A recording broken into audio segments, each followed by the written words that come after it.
কালকের থেকে তোমার ঈদের ছুটি। এই যে কিছু বাড়ি কাজ দিলাম, এগুলো কইরা রাখবা।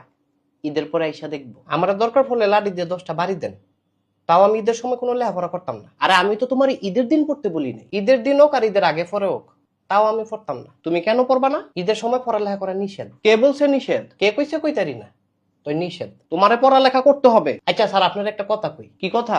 ঈদ মানে আনন্দ, হ্যাঁ, আর ঈদ মানে পড়ালেখা বন্ধ। এলাকা একেবারেই বন্ধ? একেবারেই না, যতদিন আনন্দ ততদিন বন্ধ। এত আনন্দ করলে পড়ালেখা করবা কোন দিন? যেদিন আনন্দ শেষ হইব তার পরের দিন। আর এই আনন্দ শেষ হইব কোন দিন? এইটা আবার পরীক্ষার আগের দিন। আরে এমন করলে তো তুমি ফেল করবা। না স্যার, ইনশাল্লাহ করতাম না। তুমি যদি ফেল করো তাহলে তোমারে বাঁচাইবো কেডায়? আল্লাহ যদি আমারে পাস করায় তাহলে ঠেকাইবো কেডায়? শুধু পাস করলেই তো আর হবে না। পাস করা এক জিনিস, ভালো রেজাল্ট আরেক জিনিস। যেই মালিক পাস করায় সেই মালিক ভালো রেজাল্ট করায়। দুনিয়াটা এত সহজ না, পড়ালেখা করতে হবে বারবার। রমজান ঈদ এত সস্তা না, বছরে ভাই একবার। তুমি কিন্তু বিশাল বড় একটা চাপে পড়বা। যে দিব আমারে চাপ, আমি তার বাপ।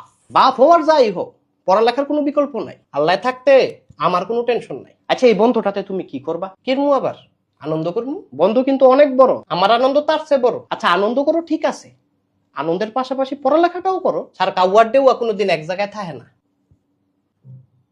পড়ালেখা কি তোমার কাছে ডেউয়া?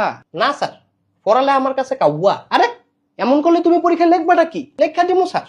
ধরেন কোনো না কোনো গরুর মাথা, গরুর মাথাও তুমি লেখতা না, তাইলে লিখবো ছাগলের মাথা। ছাগলের মাথা আর গরুর মাথা কোনটাই যদি মাথা না আয়, তখন তুমি কি করবা? তখন লিখে দিমু স্যার আপনার মাথা। হাট বেটা।